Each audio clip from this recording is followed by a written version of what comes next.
This podcast is brought to you by Import.top, the stories of top companies. Disclaimer: this AI-generated content is for informational purposes only and should not be considered as investment advice. If you like our podcasts, please subscribe on Apple Podcasts, Spotify, or your favorite podcast player. And don't forget to follow us on X at Import.top. Find thousands of stories of top companies on our website, Import.top. Zumiez Inc. From Mall Rat Rebellion to Streetwear Survival. Picture a 16-year-old skater in 2004. Baggy jeans dragging on the tile floor, etnies on his feet, pushing through the double doors of a suburban mall somewhere outside Portland. He walks past the Abercrombie & Fitch with its cologne-soaked entrance, past the Gap with its khaki uniformity, past the food court where his month-over-month is killing time with a Cinnabon. And then he sees it. Zumiez. The music is loud, the walls are covered in decks. A 20-something employee with a lip ring is doing a kickflip on the demo rail by the entrance. The kid walks in, and for 30 minutes, he is not in a mall. He is somewhere else entirely. He is in a skate shop that happens to have a JCPenney next door. That moment, replicated millions of times across hundreds of American malls throughout the 2000s, was the beating heart of Zumiez's business model. The company took something inherently anti-establishment, skateboarding and snowboarding culture, and packaged it for suburban consumption inside the most establishment place in America, the shopping mall. And for a while, it worked brilliantly. Today, Zumiez operates roughly 700 stores across 4 countries, generating just under $1 billion in annual revenue. The company just reported fiscal 2025 fourth quarter results on March 12, 2026, beating estimates with earnings per share of $1.16 and North American comparable sales growth of 5.5%. That sounds encouraging, but zoom out and the picture gets complicated. The stock, which hit an all-time high of nearly $55 in November 2021, trades around $21 today. Revenue peaked above $1.18 billion in fiscal 2021 and has contracted sharply. The company posted a net loss of over $62 million in fiscal 2023. The most recent full fiscal year showed net income of just $13 million, a fraction of the $119 million earned during the stimulus-fueled peak. The central question of this deep dive is deceptively simple.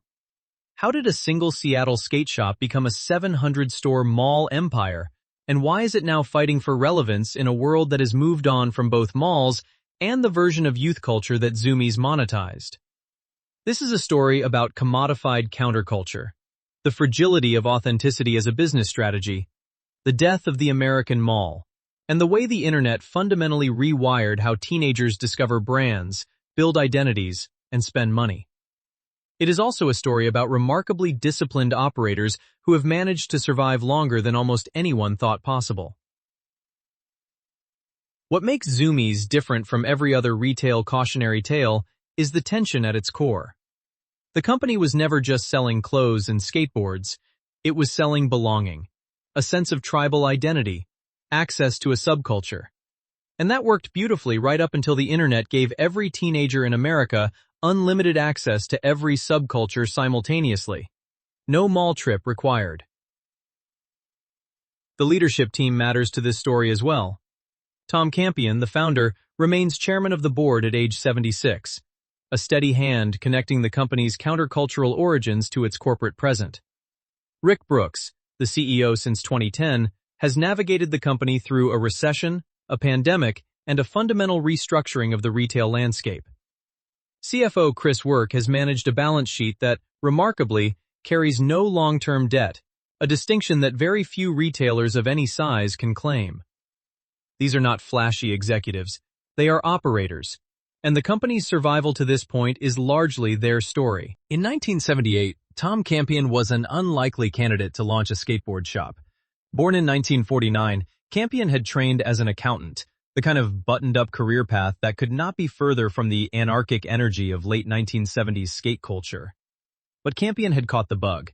He had watched skateboarding evolve from a California sidewalk curiosity into something with genuine cultural momentum, and he saw an opportunity that the existing skate shops were missing. Suburban kids wanted in, but they had nowhere to go. The first Zumiez store opened in Seattle's Northgate Mall. The irony of this origin story is worth pausing on because it defines everything that followed. This was not a gritty Venice Beach boardwalk shop or a DIY operation in a converted garage.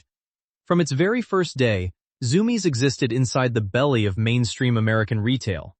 Campion's thesis was not that skateboarding should stay underground. His thesis was that it could be brought to the mainstream without losing its soul. Whether he succeeded in that mission, or whether the attempt was always doomed to eventually hollow out the culture it celebrated, is the central philosophical tension of the entire Zumiez story. The early differentiation strategy was straightforward but fiercely executed. Campion insisted on hiring actual skaters and snowboarders as employees. This was not a cosmetic decision. In the late 1970s and 1980s, the entire credibility of a skate shop rested on whether the people behind the counter actually lived the lifestyle. A skater could walk into a store and within 30 seconds determine whether the staff was authentic or posing. Campion understood that this credibility was the single most important asset his business had. He curated brands carefully, stocking the names that had genuine roots in skate and snow culture, and he invested in creating what he called the vibe, a store environment that felt more like a community hangout than a retail transaction. Throughout the 1980s and into the 1990s, Zumiez grew slowly. This was a deliberate choice. Campion kept the company private, resisted the urge to franchise or scale rapidly, and focused on perfecting the formula in the Pacific Northwest. The slow burn paid off in the form of deep vendor relationships, a genuine reputation within the action sports community, and a management team that understood the delicate balance between commercial growth and cultural authenticity. The broader cultural context matters here. Skateboarding in the 1980s was still genuinely countercultural, associated with trespassing, property damage, and a general disregard for authority. Cities passed ordinances banning skating in public spaces. Parents viewed it as a gateway to delinquency. The Bones Brigade videos, featuring skaters like Tony Hawk, Rodney Mullen, and Steve Caballero, were passed around on VHS tapes like samizdat literature. The culture was tight-knit, tribal, and deeply suspicious of outsiders, particularly commercial outsiders. But by the mid-1990s, with the launch of ESPN's X Games in 1995, the sport began its long march toward mainstream acceptance. Tony Hawk became a household name, culminating in his legendary 900 at the X Games in 1999. The Tony Hawk's Pro Skater video game series, launched that same year, sold millions of copies and introduced skateboarding culture to an entire generation of kids who had never set foot on a board. Thrasher magazine, which had long been the Bible of underground skate culture, began appearing on coffee tables alongside Sports Illustrated. And suddenly, the suburban teenager who had never touched a board in his life wanted to dress like he spent every afternoon at the skate park. Zumiez was perfectly positioned for exactly this moment. The company had spent nearly 2 decades building credibility within the community, and now the community was about to explode in size. This mainstreaming of skate culture was a double-edged sword that would recur throughout the Zumiez story. Broader adoption meant more customers and more revenue, but it also diluted the exclusivity that made the culture attractive in the first place. The core skaters, the ones who actually skated, began to feel that their culture was being appropriated by poseurs who bought the clothes but never learned an ollie. Zumiez navigated this tension by maintaining its commitment to hard goods, hiring real skaters, and curating brands that had credibility with the core community. But the tension never fully resolved. The name itself, Zumiez, deserves a moment of explanation. It was a made-up word, chosen precisely because it had no prior meaning. Campion wanted a brand name that would feel native to the culture without being derivative of it. It needed to sound like something a skater would say, even though no skater had ever said it. The name worked because it was authentic in spirit, even if it was manufactured in origin, a paradox that would come to define the entire enterprise. By the late 1990s, Campion had proven the concept regionally and was ready to go national. The company had grown to a few dozen stores concentrated in the Pacific Northwest and Mountain West, had established a small but loyal following, and had developed the operational playbook that would guide the coming expansion. The question was no longer whether suburban kids wanted access to skate culture. They obviously did. The question was whether you could scale that access to hundreds of locations without destroying the very thing that made it valuable. The early 2000s were, in retrospect, the last great era of the American mall. Teenagers did not have smartphones. Social media did not exist in any meaningful form. The mall was not just where you shopped, it was where you socialized, where you saw and were seen, where you figured out who you were. For a company like Zumiez, which was selling identity as much as merchandise, this was the perfect environment. Every Friday night, millions of American teenagers converged on their local malls with disposable income and a desperate need to signal which tribe they belonged to. Zumiez was there to help. The Zumiez retail formula, perfected during this era, was genuinely distinctive. Walk into a store, and the first thing you noticed was what the company called organized chaos.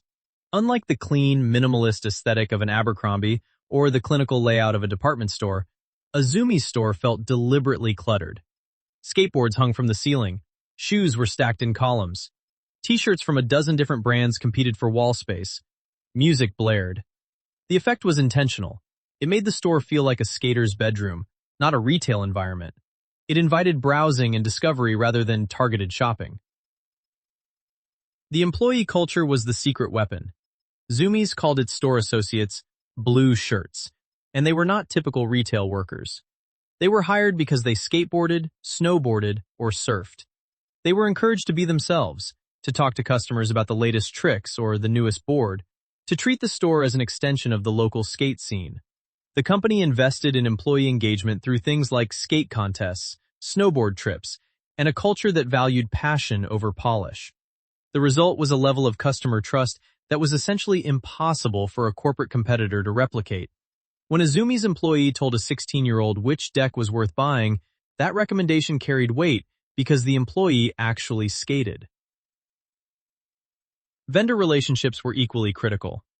The action sports industry in the early 2000s was a fragmented ecosystem of small, founder-led brands, many of which were deeply suspicious of mainstream retail. Zumiez navigated this tension by positioning itself as a bridge, not a sellout.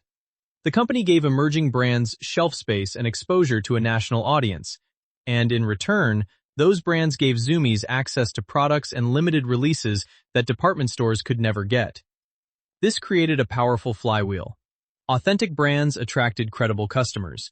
Credible customers attracted more authentic brands, and the cycle reinforced itself. On May 6, 2005, Zumiez went public on NASDAQ. The timing, though it seemed brilliant at the moment, would prove to be a double-edged sword. The IPO arrived at what would prove to be the absolute peak of mall-based specialty retail. Campion, who remains chairman to this day, used the public offering to provide liquidity while retaining strategic control. The stock debuted strongly, and by late 2006, shares were trading above $33. The company used the IPO capital to accelerate its expansion strategy, opening new stores at a pace that would have been unthinkable during the cautious private company era. From roughly 100 stores at the time of the IPO, the fleet would eventually grow to over 700 locations. The formula was treated as cookie-cutter replicable. Find a mid-tier mall with strong teenage foot traffic, build out a store with the signature organized chaos aesthetic, staff it with local skaters, and let the flywheel spin. The expansion strategy carried an implicit assumption that was rarely examined at the time, that every American city of meaningful size had a population of teenagers who wanted what Zumiez was selling, and that the mall was the right place to reach them. Through the mid-2000s, this assumption held. But the expansion also created a fixed cost structure. Hundreds of lease commitments, thousands of employees, warehouse and distribution infrastructure that would prove extremely difficult to unwind when the underlying demand began to shift. The golden era metrics were extraordinary. Same-store sales grew consistently. New stores reached profitability quickly.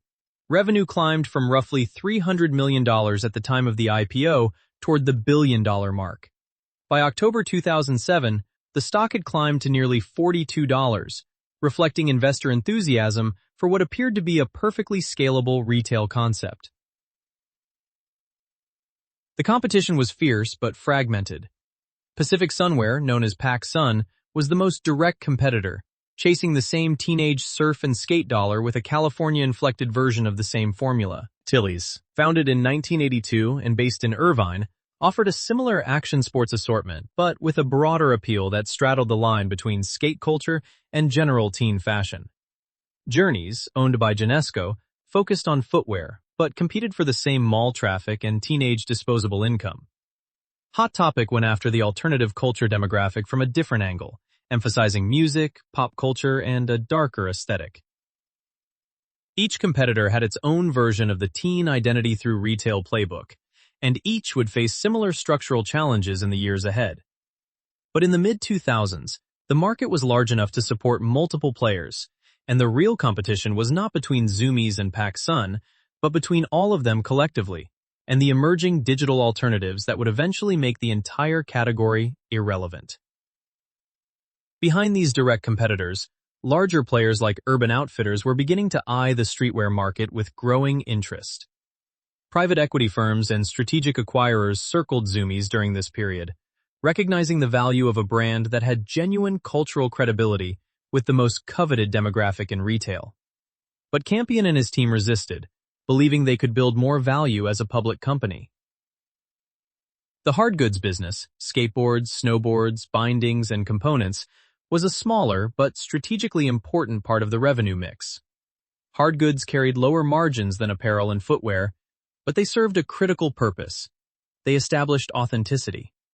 A store that sold actual skateboards, not just skate-inspired clothing, had more credibility with the core customer. The hard goods section was the proof of concept, the thing that separated Zumiez from a Hot Topic or a PacSun that was merely borrowing the aesthetic.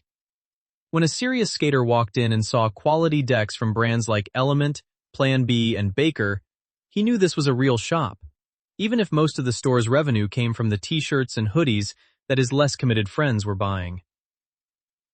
The pre-financial crisis era was Zumiez at its most confident. The company had solved the puzzle of scaling counterculture, or so it seemed. Every new store opening was a validation of the thesis. Every quarter of same-store sales growth confirmed that the formula worked. What nobody could see, because nobody was looking in the right direction, was that the foundation upon which the entire model rested, the American shopping mall as the center of teenage social life, was about to begin its long, irreversible decline. The 2008 financial crisis hit American retail like a wrecking ball. Consumer spending collapsed, credit markets froze, mall traffic, which had already begun showing early signs of softness, fell off a cliff. For specialty retailers targeting teenagers, a demographic whose spending is almost entirely discretionary, the recession should have been an extinction event. PacSun would never fully recover. Countless smaller chains shuttered entirely. The first wave of what would become known as the retail apocalypse had arrived. Zumiez survived, and the way it survived revealed something important about the business that would matter enormously in the years ahead.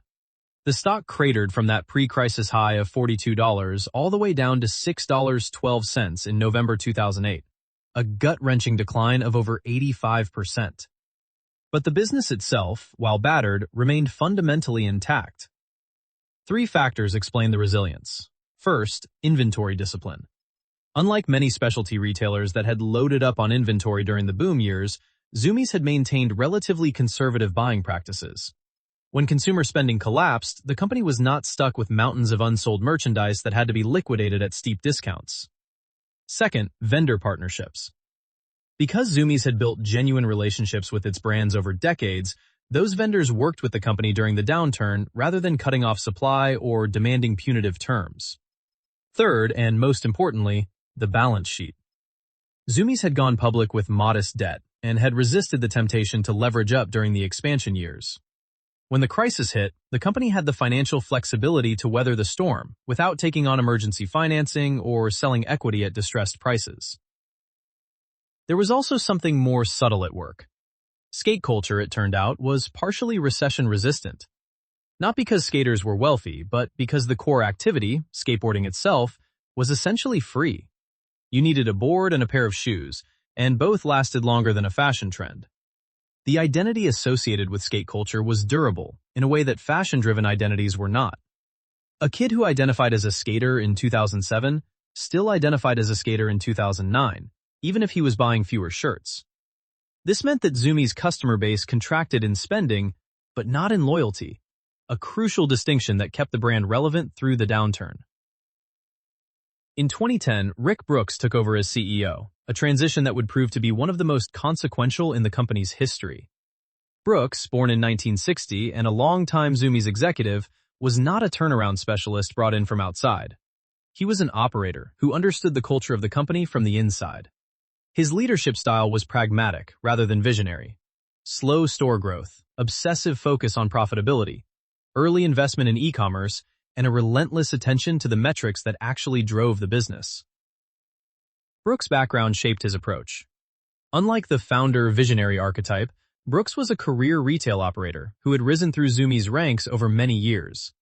He understood the stores, the vendors, the customers, and the culture, not from a strategic planning deck, but from having worked in and around them. His compensation, at roughly $877,000 in base pay, was modest by public company CEO standards, reflecting the company's culture of frugality and its relatively small scale. The leadership team around him was similarly long-tenured. CFO Chris Work, Chief Legal Officer Chris Visser, and International President Adam Ellis all had deep institutional knowledge. This was not a company that brought in outsiders to shake things up. It was a company that promoted from within and valued continuity. Brooks made several strategic choices during this period that would define the next decade. He slowed the pace of new store openings, recognizing that the pre-crisis expansion had outrun demand in some markets. He invested in the company's digital capabilities at a time when most specialty retailers still treated e-commerce as an afterthought. And he maintained the cultural hiring practices that had always been Zumiez' differentiator, even as cost-cutting pressure might have justified a shift toward cheaper, less specialized labor. What nobody fully appreciated at the time was the emerging threat that would ultimately prove far more destructive than any recession. In 2007, Apple released the iPhone.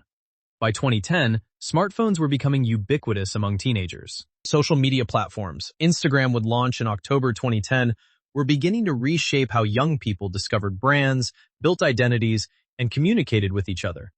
The mall visit, once the centerpiece of teenage social life, was starting to compete with a device that offered unlimited social connection without leaving the house. The recession had been a temporary shock. The smartphone was a permanent structural change, and Zumiez, for all its operational excellence, was built entirely on the assumption that teenagers would keep showing up at the mall. Something unexpected happened in the early 2010s that gave Zumiez a second wind nobody anticipated. Streetwear, which had been percolating in underground fashion circles for years, exploded into the mainstream. Supreme, the New York skate brand founded in 1994, went from a single Lafayette Street shop to a global phenomenon. Stussy, which had been around since the 1980s, suddenly found itself relevant to a new generation. The hypebeast emerged as a cultural archetype, a young consumer obsessed with limited edition drops, brand logos, and the social currency of wearing the right thing. This was, in theory, perfect for Zumiez. The company had been stocking many of these brands for years, long before they became objects of mainstream desire. Zumiez had distribution relationships with emerging streetwear labels that department stores could not access, and online-only retailers had not yet cultivated. For a brief, shining period, Zumiez' original competitive advantage, being the bridge between underground culture and mainstream retail, aligned perfectly with the cultural moment.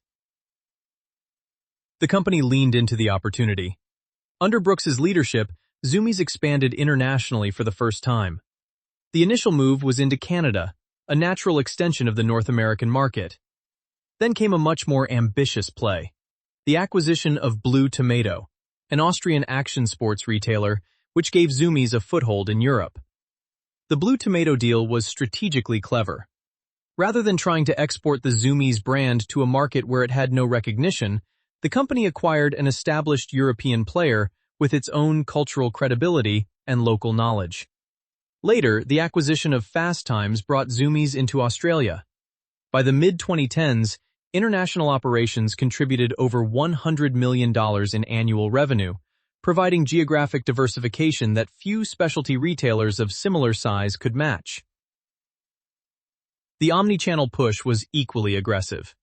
Zumiez invested in integrating its physical stores with its e-commerce platform, launching ship-from-store capabilities, building out its mobile presence, and creating a digital experience that complemented, rather than cannibalized, the in-store experience. The company recognized earlier than many peers that the customer journey was no longer linear, that a teenager might discover a brand on Instagram, research it on her phone, and then visit the store to try it on before buying.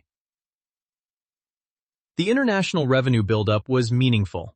By fiscal 2016, foreign operations contributed roughly $125 million, growing to over $150 million by fiscal 2017.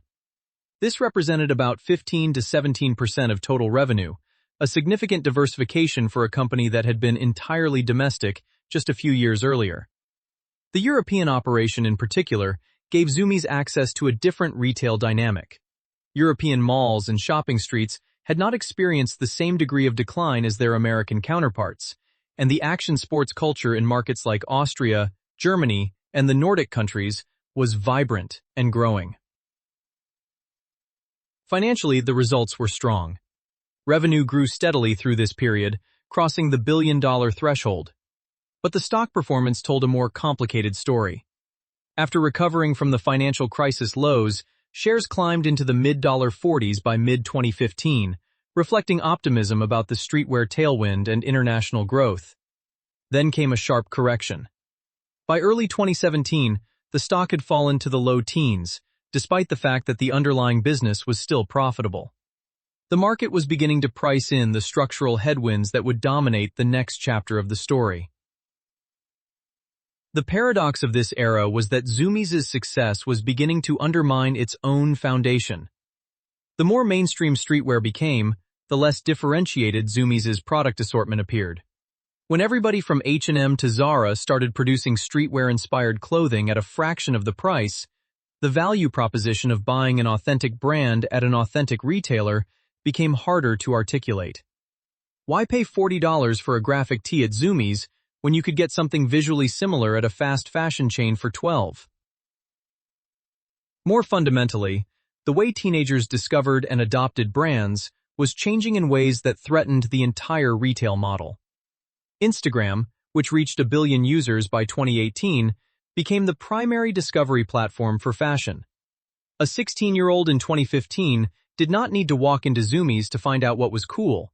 She could follow the right accounts, see what influencers were wearing, and order directly from brand websites. The information advantage that physical retail had always provided, the ability to curate and introduce customers to new brands, was being eroded by an algorithm. For investors watching Zumiez during this period, the critical question was whether the company's strengths, its vendor relationships, its employee culture, its operational discipline, could survive the transition from a world where physical stores were the primary discovery mechanism to one where they were increasingly optional. The stock market's answer, expressed through the steep decline from the 2015 highs, was probably not. The numbers were brutal and unambiguous. Between 2010 and 2019, foot traffic at American shopping malls declined by an estimated 50%. Anchor tenants, the Sears and JCPenney's whose presence justified the entire mall ecosystem, were closing at an accelerating pace. For a retailer like Zumiez, which derived virtually all of its North American revenue from mall locations, this was not a cyclical headwind. It was a structural threat to the business model itself. Zumiez's response was measured and disciplined, reflecting Brooks's operational temperament.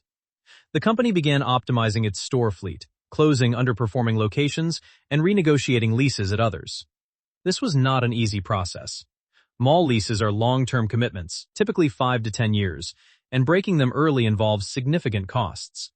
But the alternative, continuing to pay rent on stores with declining traffic and negative four-wall contribution, was worse. The fleet, which had peaked at over 700 stores in North America, began a slow contraction. Digital acceleration became a strategic priority, though the transition was far from seamless. Zumiez invested in its mobile app, improved the online shopping experience, and expanded its social media presence. The company's marketing shifted from traditional mall-based tactics, in-store events, window displays, flyer distributions, toward digital channels that could reach customers where they actually spent their time. Influencer partnerships, Instagram campaigns, and YouTube content replaced the grassroots marketing that had defined Zumiez's early decades. But digital was not a simple substitute for physical. The economics were different. Online customers could comparison shop instantly, return rates were higher, and fulfillment costs ate into margins. The experience was different too. The organized chaos of a Zumiez store, the music, the employees doing kickflips, the sensory overload that made the space feel alive could not be replicated on a website. E-commerce was a necessary evolution, but it was also a dilution of the core value proposition. The more revenue shifted online, the less distinctive Zumiez became relative to any other website selling the same brands. The Blue Tomato private label strategy represented an interesting bet. By developing house brands through its European subsidiary, Zumiez could capture higher margins and reduce its dependence on third-party vendors who were increasingly tempted to go direct to consumer. Private label in action sports retail was a delicate proposition, since the entire value proposition rested on carrying authentic third-party brands, but the economic logic was compelling. When a brand like Vans decided to sell directly through its own stores and website, the margin Zumiez earned on that brand's products was zero. Private label was insurance against vendor defection. The competitive landscape was intensifying from every direction simultaneously. Direct-to-consumer brands represented the most existential threat. Vans, owned by VF Corporation, was aggressively building out its own retail presence and e-commerce platform. Nike, which had long been a wholesale-dependent company, announced a dramatic shift toward direct-to-consumer sales, reducing its wholesale relationships and prioritizing its own stores and digital channels. When a brand that generated significant foot traffic for Zumiez decided to sell directly to consumers instead, the retailer lost not just that brand's margin, but the traffic that brand had driven. Amazon loomed as an ever-present threat, not because it was directly competing for the streetwear customer, but because it had trained an entire generation to expect free shipping, instant delivery, and unlimited selection. Every retailer, regardless of category, was now being benchmarked against Amazon's convenience standard. Urban Outfitters and similar lifestyle retailers were chasing the streetwear trend with their own curated assortments, bringing the financial muscle and marketing reach of larger companies to bear on Zumiez's core market. Event marketing and community engagement became increasingly important as tools for driving traffic that no longer came organically. Zumiez invested in in-store events, brand demo days, and partnerships with local skate parks and music venues. The idea was to transform stores from transaction points into community hubs, places where teenagers would come not just to buy, but to participate. The company's Couch Tour concert series, which brought live music performances into stores, was a creative attempt to generate foot traffic by offering an experience that could not be replicated online. These initiatives were genuinely innovative, but they were swimming against a tide of declining mall visits that no amount of event programming could fully reverse. A symbolic moment arrived in 2017 when the International Olympic Committee announced that skateboarding would be included in the 2020 Tokyo Olympics. This was, depending on your perspective, either the ultimate validation of the sport or the final stage of its co-option by mainstream culture. For Zumiez, the implications were ambiguous. On one hand, Olympic inclusion brought new attention and potential new customers to skateboarding. On the other, it accelerated the mainstreaming that was already eroding Zumiez's differentiation. When skateboarding is an Olympic sport, the distinction between an authentic skate retailer and a general sporting goods store becomes harder to maintain. The pre-pandemic financial performance was solid but uninspiring in the context of the company's prior trajectory. Fiscal 2018, ending February 2019, saw revenue of $979 million and net income of $45 million. Fiscal 2019, ending February 2020, pushed revenue above $1.03 billion, with net income of $67 million and earnings per share of $2.62. These were respectable results, but they represented a company running hard to stay in place.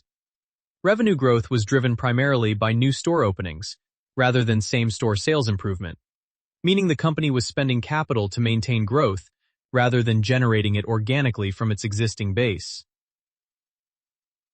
The period was also defined by a question that the company's leadership addressed directly in earnings calls. Can a mall-based specialty retailer survive the 2020s? Brooks and his team argued yes, pointing to their digital investments, their international diversification, and their unique cultural positioning. Skeptics argued that no amount of operational excellence could overcome the structural decline of the channel through which Zumiez reached its customers. The stock, trading in the low to mid-20s heading into 2020, reflected this uncertainty. The market was giving Zumiez credit for being a survivor, but was not willing to bet on a comeback. Fiscal 2019's revenue of over $1 billion and EPS of $2.62 translated to a stock price of roughly $31, meaning the market was valuing the company at roughly 12 times earnings, a below-market multiple that reflected the structural concerns that no operational result could fully assuage. When the pandemic hit in March 2020, Zumiez closed all of its stores overnight, every single one, across 4 countries. The stores that had been generating the vast majority of the company's revenue were now generating precisely 0 revenue, while continuing to incur lease costs, insurance, and other fixed obligations. For a company that derived the overwhelming majority of its sales from physical locations, this was as close to a business-ending event as you could get without actually going bankrupt. The emergency response was immediate.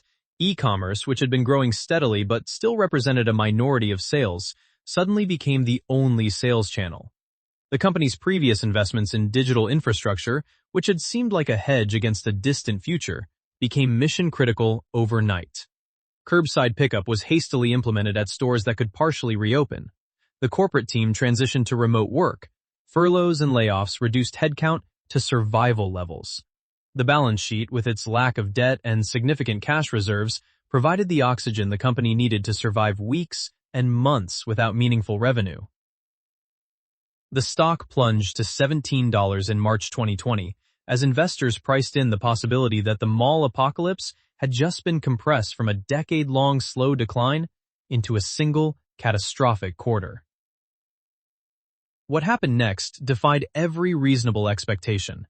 The combination of government stimulus checks, enforced boredom, and a sudden teenage interest in outdoor activities, including skateboarding, created a spending boom that lifted Zumiez to financial heights it had never previously reached. Fiscal 2020, the year ending January 2021, saw revenue of $991 million and net income of $76 million. Fiscal 2021, ending January 2022, was even more extraordinary. Revenue surged to $1.184 billion, the highest in company history, and net income reached $119 million. Earnings per diluted share hit $4.85, nearly double the previous peak. The stock rocketed from that pandemic low to an all-time high of $54.63 in November 2021. The stimulus era was a sugar high, and anyone paying attention knew it. Zumiez's management, to their credit, recognized this. On earnings calls during fiscal 2021, Brooks and CFO Chris Work repeatedly cautioned that the elevated spending levels were not sustainable, that consumers were spending stimulus dollars and savings accumulated during lockdowns, and that a normalization was inevitable. The question was not whether the boom would end, but how far the pendulum would swing in the other direction. The answer, it turned out, was very far indeed. The stock's journey during this period told a remarkable story of sentiment whiplash. From $17 in March 2020, shares climbed steadily as each quarterly report surprised to the upside. By June 2021, the stock was at $49. By November 2021, it touched $54.63, the all-time high. Zumiez was briefly valued at over $1 billion, a staggering figure for a company that most investors had written off as a declining mall retailer just 18 months earlier. The company used the strength to buy back shares aggressively, spending hundreds of millions on repurchases over fiscal 2020 and 2021. These buybacks would prove to be poorly timed, executed near the stock's peak, and funded with cash that would later be missed during the downturn. But the peak lasted only weeks. As inflation surged, the Federal Reserve began signaling rate hikes, and consumer spending patterns normalized. The stock began a long descent. By mid-2022, it was at $26. By mid-2023, $17. The round trip was nearly complete. The meme stock era also briefly touched Zumiez, though the company was never a primary target of the Reddit-driven speculation that defined 2021. Short interest in the stock fluctuated, and the volatility attracted day traders who had no particular interest in skate culture or retail fundamentals. For a company whose identity was built on authenticity, becoming a ticker symbol in the Wall Street Bets casino was a strange and faintly humiliating experience. The company had used the pandemic to accelerate several strategic initiatives. The Fast Ship program, which enabled stores to fulfill online orders from their own inventory, represented a genuine operational innovation. Rather than shipping everything from centralized warehouses, Zumiez could use its hundreds of store locations as mini fulfillment centers, getting products to customers faster and reducing the cost of online fulfillment. The loyalty program was overhauled to capture better data on customer behavior and spending patterns. Social media strategies were expanded, with the company investing in TikTok content, influencer partnerships, and the kind of digital marketing that could reach Gen Z consumers on their own terms. But the fundamental challenge remained unchanged. The customer was evolving faster than the business model.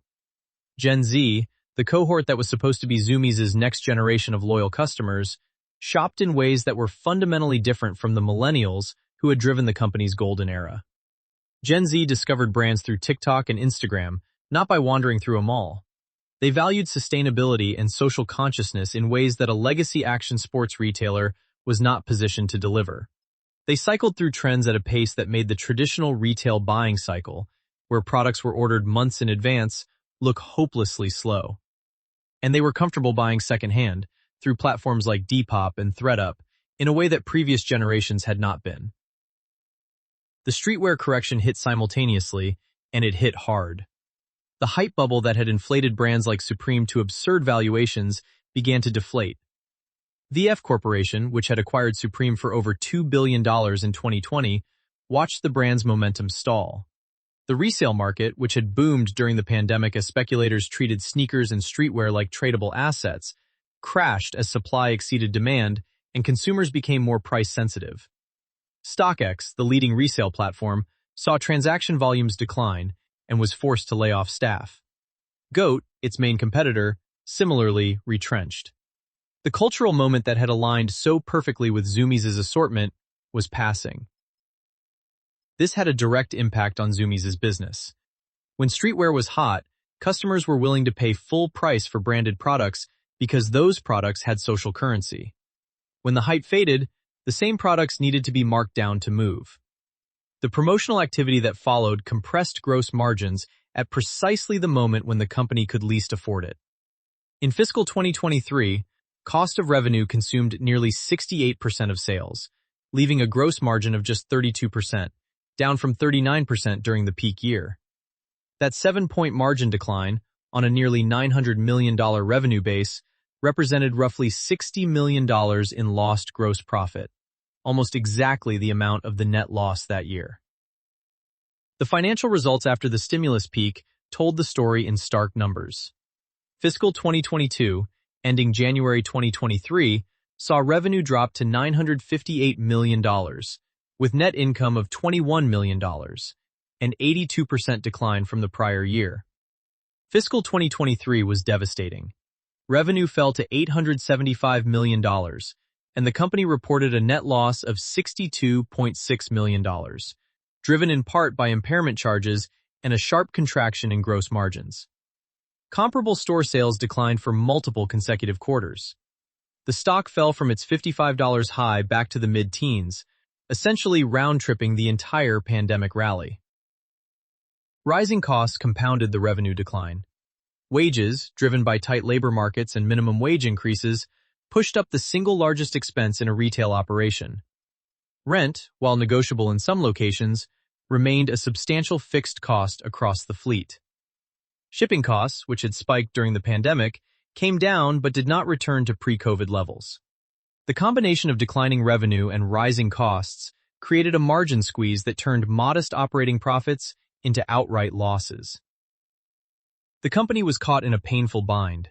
Its stores were expensive to operate, but essential to the brand experience. Its digital business was growing, but did not generate the same margins as physical retail. Its vendor partners were increasingly going direct to consumer, reducing both product availability and customer traffic. And the cultural credibility that had always been Zumiez's ultimate differentiator was being questioned by the very demographic it was trying to serve. To Gen Z, Zumiez was not a cool skate shop. It was a mall brand, a term that carried roughly the same connotation as your parents' music. The goodwill impairment charges taken during fiscal 2023 were particularly telling. The company wrote down goodwill associated with its international acquisitions, an accounting acknowledgement that the assets it had purchased were no longer worth what it had paid for them.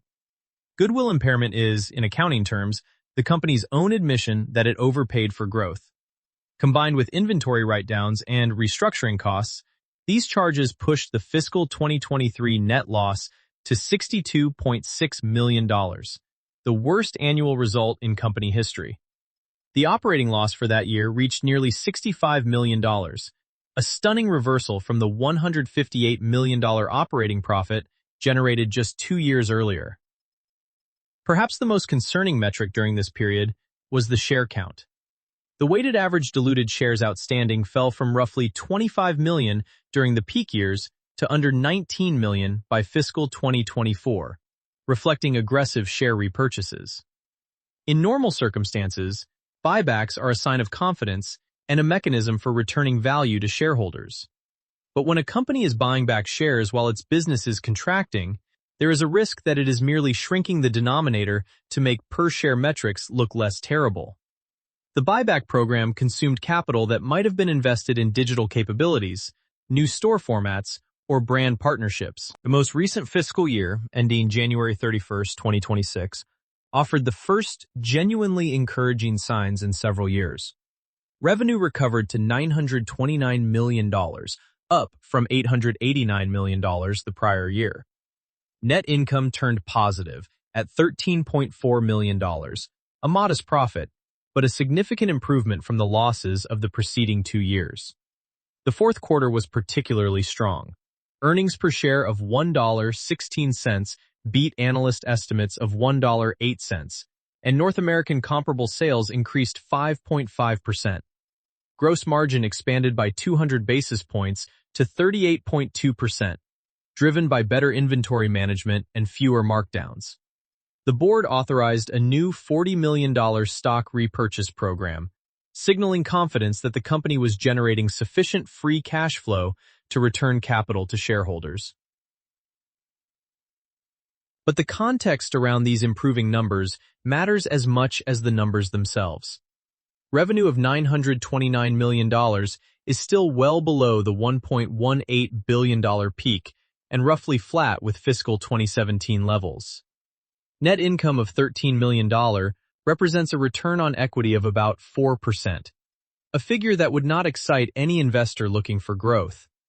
The stock, after rallying to above $31 in late 2025 on improving fundamentals, dropped sharply to around $21 following the earnings report, reflecting the market's skepticism that the recovery is sustainable. The company is experimenting with its store format, testing smaller footprints and more experiential concepts that emphasize in-store events, product customization, and community engagement over pure merchandise display. The logic behind smaller formats is straightforward. A 3,000 square foot store costs less to operate than a 5,000 square foot store, and if you can generate similar revenue per square foot in the smaller space by curating a tighter assortment, the four-wall economics improve significantly. There has been a renewed focus on women's apparel and accessories, categories that had been underserved relative to the core men's streetwear and skateboard hardware business. Women's apparel represents a significant addressable market that Zumiez has historically underserved. Expanding into this category could broaden the customer base without requiring new store openings. essentially growing the same store sales number by attracting customers who currently walk past the store because they do not see themselves reflected in the merchandise. Partnership strategies with emerging brands have been refreshed, with Zumiez positioning itself as a launchpad for new labels that lack the resources to build their own retail presence. This is an attempt to recapture the discovery platform role that was Zumiez's original competitive advantage, updated for the current environment. The pitch to emerging brands. We will give you shelf space in hundreds of stores, exposure to our customer base, and a testing ground for your products. In return, we get exclusive or early access to your products, which gives our customers a reason to visit that they cannot get online. Whether this strategy can work at scale, given that most emerging brands today are built on Instagram and Shopify rather than wholesale retail, remains an open question. The cost structure has been overhauled. Headcount has been reduced from what was once a larger workforce to approximately 2,400 full-time employees. Store-level expenses have been trimmed through renegotiated leases and more efficient staffing models. Corporate overhead has been cut. These are the moves of a company in managed decline mode, trying to right-size its cost structure to match a permanently lower revenue trajectory. The question is whether the cuts have gone deep enough. SG&A expenses of $315 million in fiscal 2025 represent 34% of revenue, still above the levels that would support healthy profitability. Further cuts risk degrading the store experience that remains Zumiez's primary differentiator. It is the classic dilemma of a shrinking retailer. Cut too little, and you bleed cash. Cut too much, and you accelerate the decline by making the stores less interesting to visit. Geographically, the story is mixed. The United States, which generated $708 million in fiscal 2025 revenue, remains the dominant market, but has been the source of most of the weakness. Europe, operating under the Blue Tomato brand, contributed $148 million and has shown relative stability, benefiting from a less severe mall decline than the U.S. market. Canada, at $49 million, and Australia, at $24 million, are small but stable contributors. The competitive landscape has only gotten more hostile. Shein and Temu have introduced ultra-fast fashion at price points that make even H&M look expensive. TikTok Shop has turned social media from a discovery platform into a direct sales channel, cutting out the retailer entirely. Sneaker and streetwear resale platforms like StockX and GOAT have created an alternative marketplace where brand-conscious consumers can buy and sell without ever touching a traditional retailer. And the direct-to-consumer movement continues to accelerate. Nike, Adidas, Vans, and virtually every other major brand that once relied on wholesale partners like Zumiez are now prioritizing their own channels. What is working? The European business has proved more resilient than the U.S. operations. Digital sales have grown as a percentage of total revenue, and the company's balance sheet remains clean, with no long-term debt and over $160 million in cash and short-term investments. What is not working?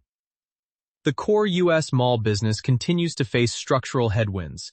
Gross margin remains under pressure from the shift toward digital, and the company has not yet articulated a compelling vision for what Zumiez looks like in 5 years. One notable development in the most recent earnings report deserves attention. Short interest in Zumiez stock increased by roughly 30% in January 2026, reaching about 1.45 million shares, or approximately 11% of the float. This elevated short interest suggests that a significant number of professional investors are betting against the recovery narrative. The stock's sharp decline from above $31 to around $21 in the weeks following the earnings beat, a counterintuitive reaction to better-than-expected results, may reflect the market's view that the fourth quarter strength was seasonal and holiday-driven, rather than indicative of a sustainable trend. The market, in other words, is saying, show us more than one good quarter before we believe the story has changed. The broader context for Zumiez's current position is the ongoing bifurcation of American retail into winners and losers, with very little middle ground. The winners are either massive scale players like Amazon, Walmart, and Costco, who compete on price, convenience, and selection, or premium brands with fierce customer loyalty and the ability to sell directly. The losers are the mid-tier specialty retailers caught between these poles, too small for scale advantages, too mass market for premium positioning. Zumiez sits squarely in this endangered middle ground, and the question is whether operational excellence alone can defy the gravitational pull of structural decline. When the Zumiez flywheel worked, it was one of the most elegant machines in specialty retail. Authentic brand curation attracted credible teenage customers. Credible customers generated foot traffic.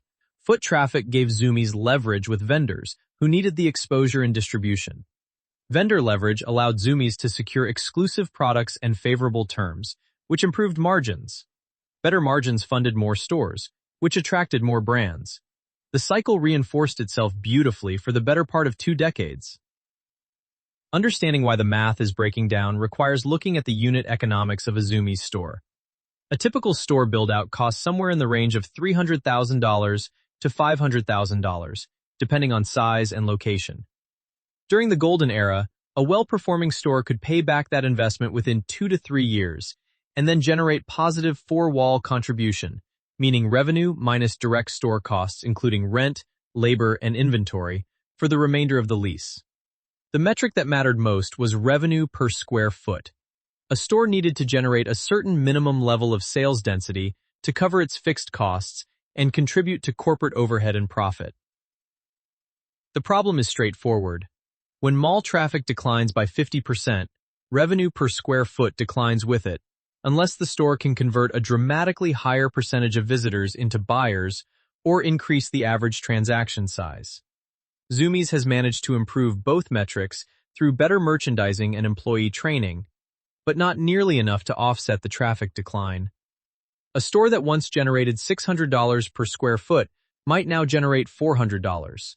And at that level, the fixed costs of rent and labor eat up most or all of the profit margin. Digital sales add complexity rather than solving the problem. When a customer buys online, the gross margin is often similar to in-store, but the fulfillment cost is higher, the return rate is higher, and the competitive price pressure is more intense because the customer can comparison shop with a single click. The ship-from-store program helps by reducing fulfillment costs and turning stores into distribution assets, but it does not fundamentally change the economics. $1 of digital revenue is worth less to Zumiez's bottom line than $1 of in-store revenue. The vendor power shift is perhaps the most threatening dynamic. In the flywheel era, Zumiez needed brands and brands needed Zumiez. Today, that relationship is asymmetric. A brand like Vans can reach consumers directly through its own stores, its website, and its social media channels. It does not need Zumiez for distribution or discovery. But Zumiez absolutely needs Vans, because Vans drives customer traffic. This power shift shows up in the income statement as margin pressure. Vendors can demand better terms, knowing that Zumiez has fewer alternatives. The private label strategy is a logical response to this dynamic, but it carries its own risks. Zumiez's entire brand identity is built on curating other people's brands. If private label becomes too large a percentage of the assortment, the store risks losing the authenticity that differentiates it from a department store or a fast fashion chain. It is a delicate balancing act. Enough private label to protect margins, not so much that it dilutes the brand. Inventory management remains a genuine competitive strength. The company has been disciplined about matching inventory levels to expected demand, avoiding the promotional spiral that has destroyed many specialty retailers. Days of inventory outstanding have remained relatively stable around 90 days, a reasonable figure for a seasonal apparel business. The cash conversion cycle of roughly 65 days indicates that the company is not tying up excessive capital in working goods. The people challenge is real but less discussed. Zumiez built its culture on hiring passionate skaters and paying them to be authentic. As the company has been forced to cut costs, the question is whether it can maintain that culture with lower headcount, tighter budgets, and a more corporate approach to staffing? The answer may be that it cannot, and if the employee culture degrades, the last remaining differentiator goes with it. There is a deeper structural issue buried in the unit economics that rarely gets discussed: the seasonal pattern. Zumiez, like most apparel retailers, is heavily dependent on the holiday quarter. The fourth quarter, which includes Black Friday and the Christmas shopping season, typically generates the majority of the company's annual profit. The other 3 quarters frequently run at or near break-even. This means that any disruption to holiday spending, whether from recession, weather, competitive intensity, or shifting consumer preferences, has an outsized impact on the full-year result. The fiscal 2025 fourth quarter EPS of $1.16, which beat estimates, accounted for nearly all of the full-year EPS of 78 cents, meaning the other 3 quarters combined were actually unprofitable. This seasonal dependency makes Zumiez an inherently fragile business, where one bad holiday season can turn a marginally profitable year into a loss. Threat of new entrants. Medium, low, but shifting. The barriers to opening a physical retail chain remain significant. Capital requirements, vendor relationships, lease negotiations, and supply chain infrastructure all favor incumbents. But the relevant competitive threat to Zumiez is no longer another chain of mall stores. It is digital native brands that can launch with a Shopify store, an Instagram account, and a small production run. The barriers for these entrants are essentially zero, and they can target Zumiez's exact customer demographic with surgical precision. Mall presence, once a barrier that protected incumbents, has become a liability that burdens them with fixed costs their digital competitors do not bear. Supplier power, high and rising. The direct-to-consumer movement has fundamentally shifted the power dynamic between brands and retailers. The F Corporation, which owns Vans, The North Face, and Timberland, has the scale and infrastructure to reach consumers directly. Nike's wholesale pullback set the template for the industry. When a brand decides to go direct, Zumiez loses not just that brand's products, but the traffic those products generated. The consolidation of the vendor base, with a few large conglomerates controlling multiple important brands, makes the retailer even more vulnerable to individual supplier decisions. Buyer power, very high. Gen Z consumers have more choices than any previous generation. They can shop online, in stores, through social media, on resale platforms, or directly from brands. Switching costs are zero. Brand loyalty among younger consumers is notably weak compared to previous generations, driven by the constant exposure to new options through social media. Price sensitivity is high, particularly given the availability of fast fashion alternatives that offer visually similar products at a fraction of the cost. Threat of substitutes, extremely high. This is arguably the most damaging force. Online pure plays, brand DTC channels, resale platforms, fast fashion chains, Amazon, and social commerce platforms like TikTok Shop all serve as substitutes for the Zumiez shopping experience. Fast fashion can replicate streetwear trends within weeks of their emergence, at dramatically lower price points. The resale market offers authentic branded products at used item prices. The substitution is not just product for product, but experience for experience. The social function that a mall visit once served, the hanging out, the identity signaling, is now served by social media. Competitive rivalry, intense. Zumiez competes with Tilly's, PacSun, Urban Outfitters, and every other retailer targeting the youth fashion market, plus the DTC brands, plus the fast fashion players, plus the marketplaces. The rivals are not just numerous but diverse in their business models, making it impossible for Zumiez to outcompete all of them simultaneously. Price competition is escalating, and differentiation is eroding as the cultural credibility that once set Zumiez apart becomes less relevant to its target customer. The interaction between these forces is what makes the situation so challenging. High supplier power means Zumiez cannot negotiate better terms to offset the impact of high buyer power. Intense rivalry prevents price increases that might compensate for rising costs. Extremely high substitution risk means that any misstep in product assortment or customer experience sends shoppers to alternatives with zero friction. And the modest barriers to digital entry mean that new, nimble competitors can emerge constantly, each taking a small slice of the market that Zumiez once had largely to itself. The structural verdict from Porter's framework is sobering. The industry is characterized by declining attractiveness across nearly every dimension. The forces that once protected Zumiez, supplier relationships, mall-based barriers to entry, and customer loyalty to the in-store experience, have weakened or reversed. The forces working against it, supplier power, buyer power, substitution, and rivalry, have intensified. This is not a cyclical challenge, it is a structural one. A comparison with peers reinforces this assessment. Genesco, the parent company of Journeys, trades at a similar market capitalization of roughly $270 million and faces many of the same headwinds.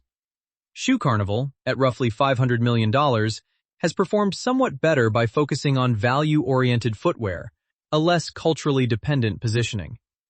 The specialty apparel retail sector as a whole has seen massive value destruction over the past decade, with multiple bankruptcies, going private transactions, and strategic pivots that have reshaped the competitive landscape beyond recognition. Hamilton Helmer's framework asks a more pointed question than Porter. Does the company have a durable competitive advantage that can generate persistent, differential returns? Applied to Zumiez, the answer is uncomfortable. Scale economies, weak and declining. 700 stores once provided meaningful buying power, the ability to negotiate better terms with vendors, spread fixed costs across a larger revenue base, and invest in systems and infrastructure that smaller competitors could not afford. But scale in physical retail is now as much a cost burden as an advantage. Each store carries fixed costs regardless of traffic. Digital retail does not provide winner-take-all scale economics in specialty apparel the way it does in marketplaces or platforms. Being big no longer means being cheap. It means being expensive. Network effects, absent. There are no platform dynamics in Zumiez's business. Each customer shops independently. The company has attempted to create community through events, loyalty programs, and social media engagement, but none of these efforts have produced genuine network effects, where the value of the platform increases with each additional user. A Zumiez loyalty member does not benefit from the existence of other loyalty members. Counterpositioning, lost. This is the most painful assessment, and arguably the most important dimension of the entire analysis. Counterpositioning, in Helmer's framework, exists when an incumbent cannot copy a challenger's approach because doing so would damage the incumbent's existing business. Zumiez was originally counterpositioned against department stores and mainstream retailers. It offered something they could not replicate, authentic skate culture credibility, because attempting to replicate it would have undermined their broader brand positioning. A Nordstrom could not credibly turn a corner of its store into a skate shop without confusing its core customer. But the counterpositioning has flipped entirely. Today, the insurgents are the DTC brands and digital native retailers, and Zumiez is the legacy incumbent. The very mall-based model that once felt rebellious now feels old-fashioned. When a new skate brand launches in 2026, it goes to Instagram and Shopify, not to Zumiez's buying team. The company has moved from insurgent to incumbent without ever becoming dominant, which is the worst possible position in Helmer's framework. All the disadvantages of incumbency, with none of the advantages of scale. Switching costs, minimal. There is zero cost to shopping elsewhere. The loyalty program offers modest rewards, but does not create meaningful lock-in. A customer can walk out of Zumiez and into Tilly's, or open the Vans app on her phone without any friction whatsoever. Branding, moderate but fading. The Zumiez brand carried real meaning for a generation of customers. Skate and snow culture authority was a positioning that translated into trust, repeat visits, and willingness to pay a premium. But brand perception among the current target demographic is less favorable. Gen Z consumers are more likely to associate Zumiez with mall brand than with authentic skate culture. The brand's regional strength persists in some markets, particularly in the Pacific Northwest, where the company's heritage is strongest. But national brand equity is declining. Cornered resource, previously held, now lost. The most valuable cornered resource Zumiez ever had was its relationships with emerging brands. For years, the company served as a discovery platform, giving new labels their first national retail exposure. This made Zumiez indispensable to the brand ecosystem. But brand discovery has migrated to social media, and vendor access is now commoditized. Any retailer with the right buyer can stock the same brands. And the store locations themselves, once valuable cornered resources in high-traffic malls, have become anti-resources in declining malls. Process power, minimal. Zumiez's merchandising and curation capabilities were once genuinely distinctive, the product of decades of accumulated knowledge about what the skate customer wanted. But this process power has been replicated, and in many cases surpassed, by algorithm-driven discovery on social media platforms, and by influencer-driven trend identification that moves faster than any buying team can react. The Seven Powers verdict is stark. Zumiez exhibits no durable competitive advantage under Helmer's framework. The powers it once possessed, counter-positioning, cornered resources, and branding, have eroded. The powers it never had, network effects and switching costs, cannot be manufactured. This does not mean the company will immediately fail, but it does mean that any return to sustained above-market profitability would require building new sources of competitive advantage, a task that very few companies in structural decline have ever accomplished. The contrast with companies that do possess durable powers is illuminating. Nike, which competes in the same broad market, has brand power, scale economies, and process power through its product innovation engine. Lululemon has counterpositioned itself against traditional athletic wear with a premium community-driven model. Even Supreme, before its acquisition by VF Corporation, had cornered resource power through its brand mystique and controlled scarcity model. Zumiez, as a multi-brand retailer rather than a brand owner, was always structurally disadvantaged in a framework that rewards proprietary assets. A retailer can lose its best vendors. A brand cannot lose its own identity in the same way. The fundamental insight from applying both Porter and Helmer to Zumiez is that the company's historical success was driven not by structural competitive advantages, but by a favorable alignment of cultural trends, channel dynamics, and demographic patterns that has now shifted. When the alignment was favorable, Zumiez looked like a great business. When it shifted, the underlying fragility became apparent. The company was always a surfboard rider, not a wave maker, and the wave has passed. The bull case. The most compelling bull argument starts with operational track record. Zumiez survived the Great Recession when competitors did not. It navigated the pandemic without taking on debt. It returned to profitability in fiscal 2025 after 2 very difficult years. The management team, led by Rick Brooks for over 15 years, has demonstrated a capacity for disciplined cost management and strategic adaptation that is rare in specialty retail. Consider the comparison with PacSun, which went through bankruptcy in 2016, or with Wet Seal, which liquidated entirely. Zumiez has outlasted nearly every direct competitor from its golden era, and that longevity is not an accident. It reflects genuine operational skill.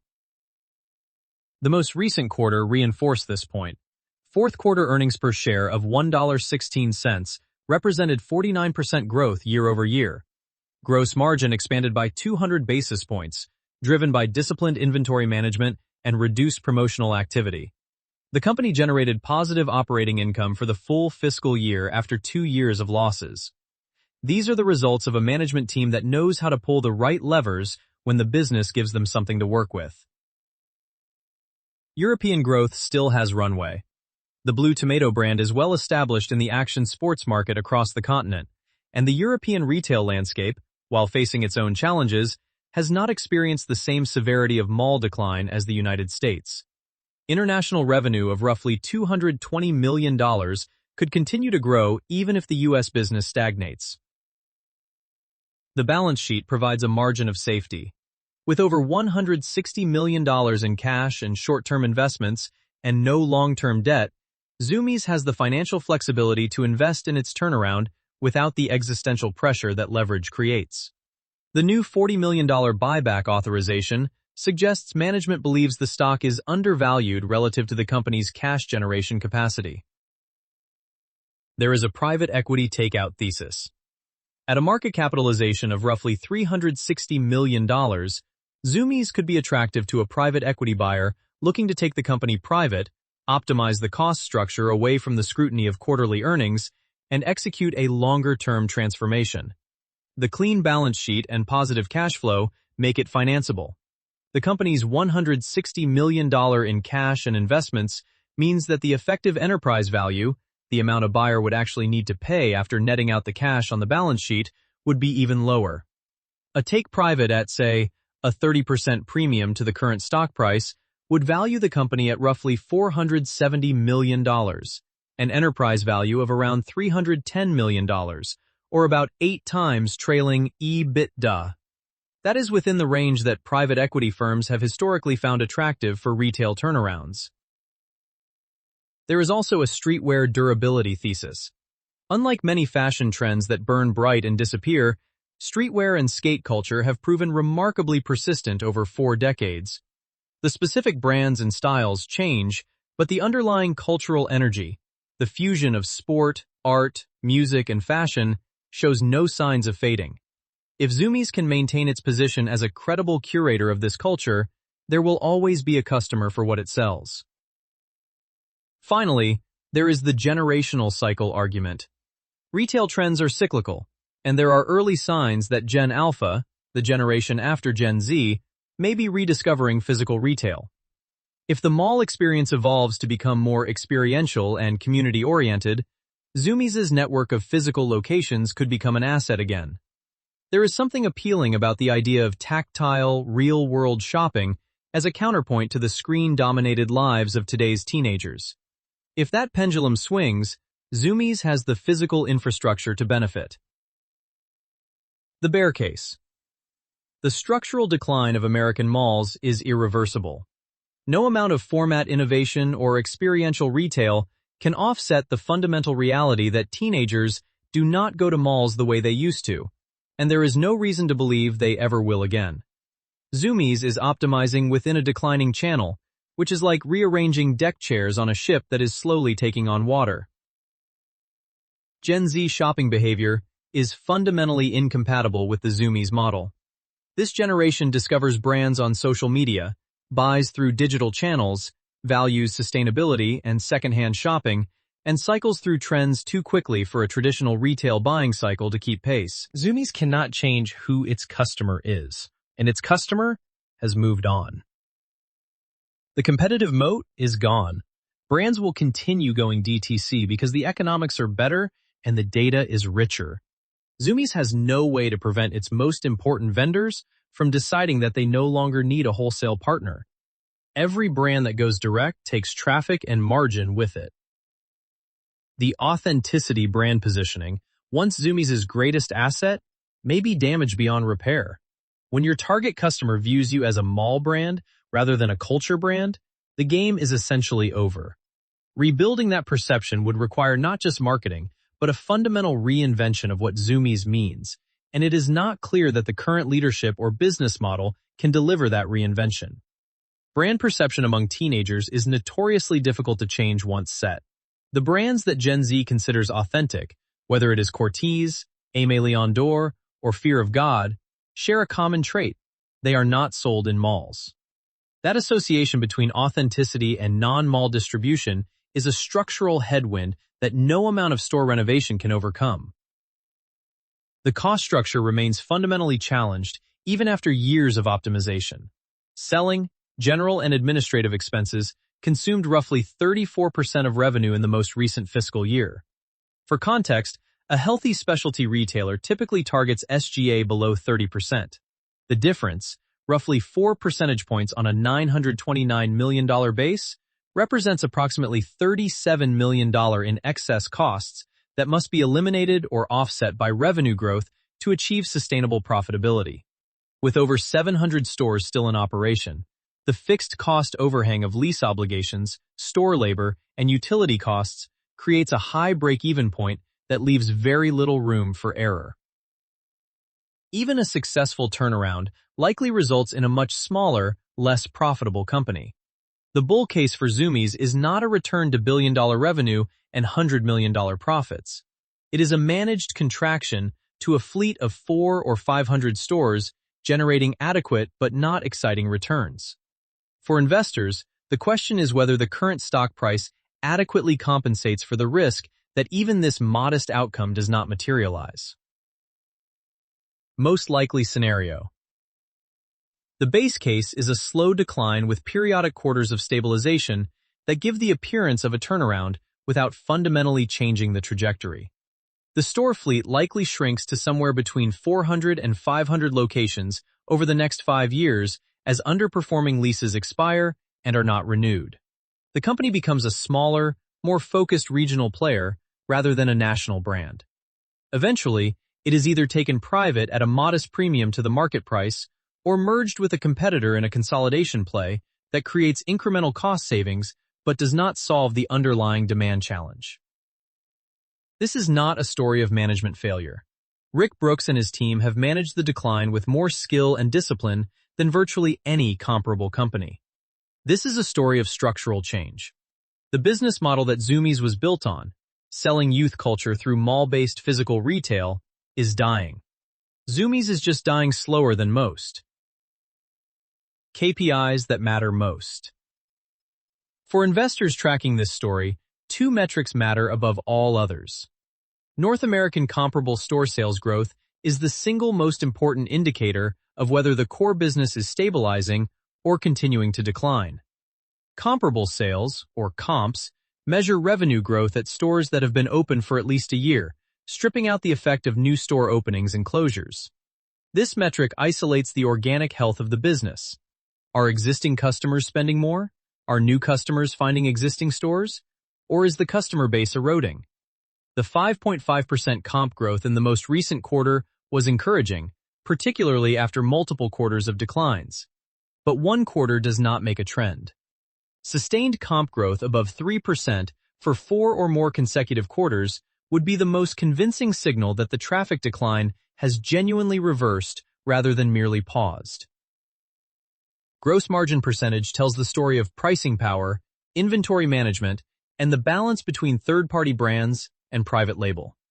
Gross margin is calculated as revenue minus the cost of goods sold divided by revenue, essentially measuring how much of each sales dollar remains after paying for the products themselves. For Zumiez, this metric captures everything from vendor pricing power to promotional activity to the mix between full price and markdown sales. The 200 basis point improvement to 38.2% in the most recent quarter suggests that the company is regaining some control over its product economics. For context, gross margin was 39% at the peak and fell to 32% during the trough. If gross margin can stabilize above 36% on a full-year basis, the business can remain profitable at current revenue levels. If it falls back toward the 32 to 34% range that characterized the loss years, the path to sustainable profitability becomes much more difficult for founders. The Zumiez story contains a masterclass in the life cycle of culturally driven businesses. Tom Campion proved that cultural authenticity can be monetized at scale, from a single Seattle skate shop to a 700-store international operation. But the story also demonstrates the fragility of that authenticity.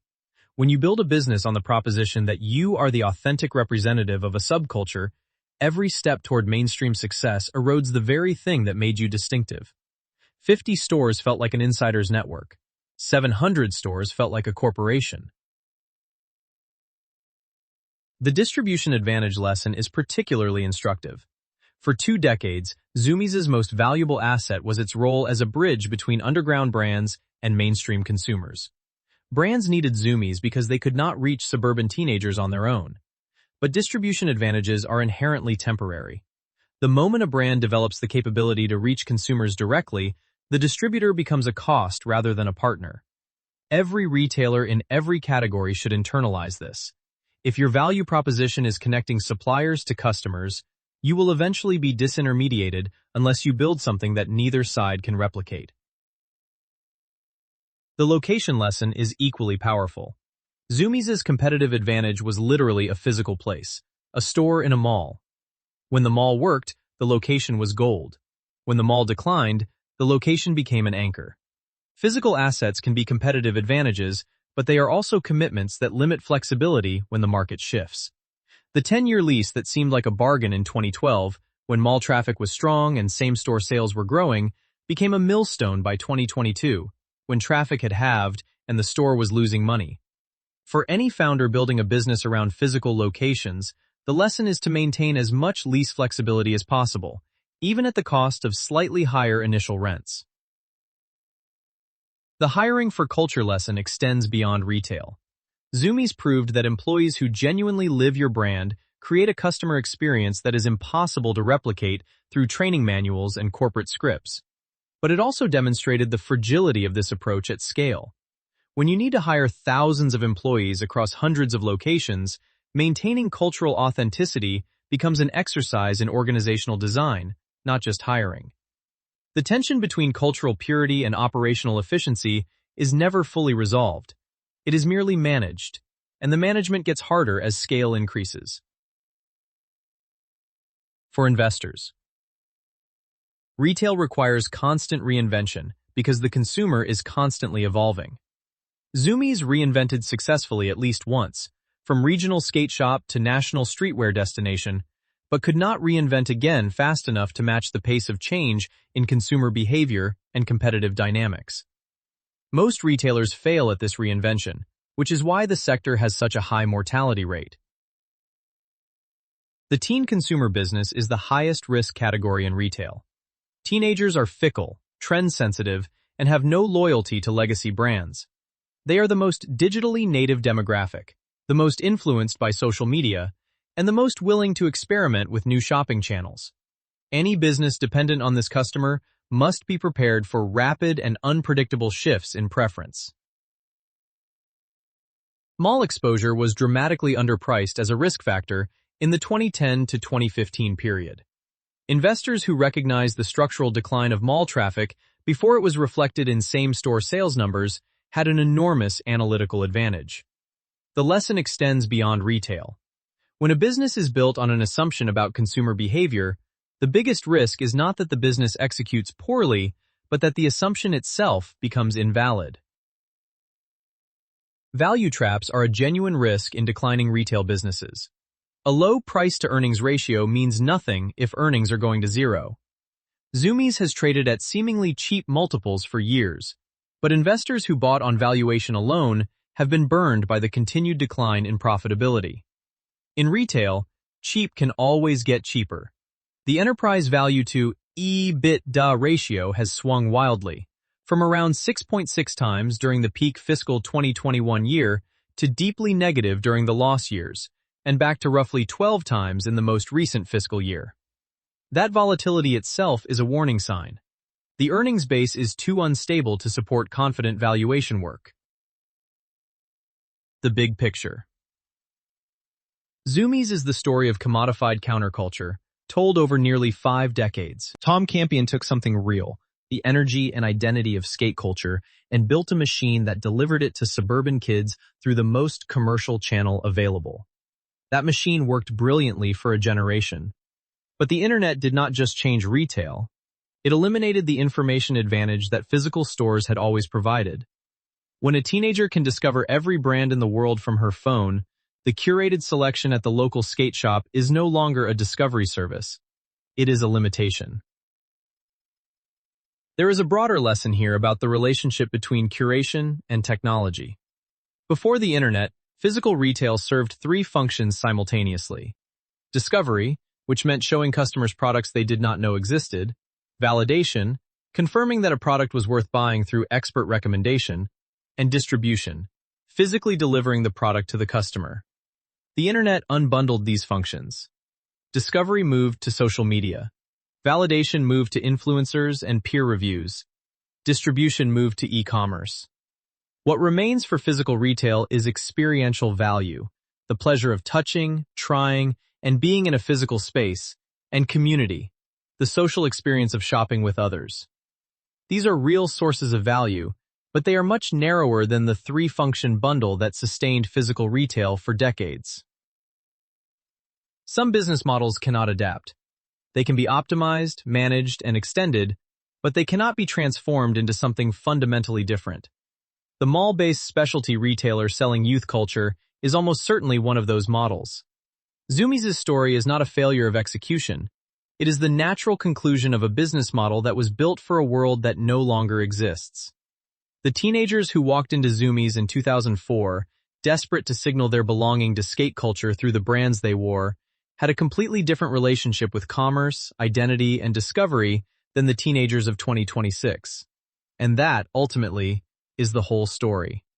Standing in March 2026, with the most recent quarterly results showing genuine improvement, the question is, what comes next? 4 scenarios encompass the range of plausible outcomes. Scenario 1. Private equity turnaround. 15% probability. A financial sponsor acquires Zumiez at a modest premium, takes it private, and executes an aggressive restructuring, closing 200-plus stores, investing heavily in digital and private label, and repositioning the brand for a smaller but more profitable niche. This outcome requires both a willing buyer and a management team willing to sell, and the current valuation may not provide enough premium to motivate the board. Scenario 2. Slow managed decline. 50% probability. This is the base case and the scenario that the current valuation most closely reflects. The company continues to operate as a public company, gradually shrinking its store fleet as underperforming leases expire, maintaining modest profitability in good quarters, and posting losses in bad ones. Revenue drifts toward the $800 million range over 5 years as store closures outpace same-store sales growth. The cost structure is continuously optimized to match the smaller revenue base, but the fixed nature of many costs means that margins remain thin. The stock trades sideways to down, providing neither the growth that attracts momentum investors nor the yield that attracts income investors. The company persists but does not thrive, a going concern in the accounting sense that generates no excitement in the investor sense. Scenario 3. Bankruptcy or liquidation. 20% probability. A severe recession, a sharp acceleration in brand DTC shifts, or a series of operational missteps could push the company below the minimum scale needed to sustain its infrastructure. The clean balance sheet provides a buffer against this outcome, but that buffer is not infinite. If the company burns through its cash reserves during an extended downturn, the options narrow quickly. Scenario 4. Unlikely renaissance. 15% probability. Experiential retail catches fire, Gen Alpha rediscovers physical shopping as a social experience, and Zumiez successfully reinvents its store format into a community destination that is as much event venue and hangout space as it is retail store. This could look like stores that host skate clinics, art shows, music events, and brand launch parties, generating foot traffic through experiences rather than merchandise alone. This outcome requires both macro trends and company execution to align in ways that are possible but improbable. There is a fifth scenario that deserves mention, even though it is hard to assign a probability: the merger or consolidation play. Zumiez and Tilly's, its closest publicly traded competitor, could theoretically combine to create a single entity with greater scale, overlapping store footprint rationalization, and a combined vendor negotiating position. Such a deal would generate meaningful cost synergies by eliminating redundant corporate functions, closing overlapping store locations, and consolidating purchasing. The challenge is that combining two structurally declining businesses does not address the underlying demand problem. It just creates a larger entity that declines more slowly. Private equity, which loves consolidation plays, might be the natural financial sponsor for such a transaction.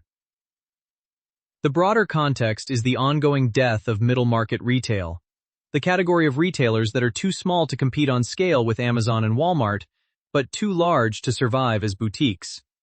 Zumiez, with its $929 million in revenue and 700 store fleet, sits squarely in this endangered middle ground. What would change the outlook?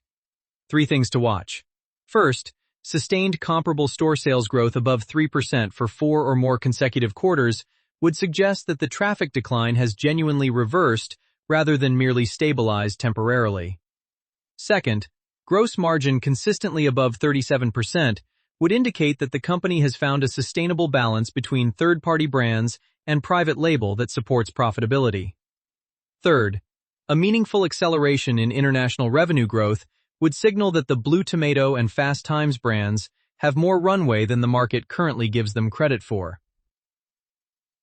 It is worth pausing on the financial journey one final time to appreciate the full arc. Zumiez generated revenue of roughly $300 million at the time of its 2005 IPO, grew to over $1 billion by fiscal 2019, peaked at $1.18 billion in the stimulus-fueled fiscal 2021, and contracted to $929 million in the most recent year. Net income has followed an even more dramatic trajectory, from modest profitability in the early public years to peak earnings of $119 million to a $63 million loss, and back to $13 million in the most recent year. The stock has ranged from $6 to $55 and sits at $21 today, giving the company a market capitalization of roughly $360 million, well below the book value of stockholders' equity at $324 million. That is a company the market believes is worth less than the accounting value of its net assets, a statement of profound skepticism about the future earning power of those assets.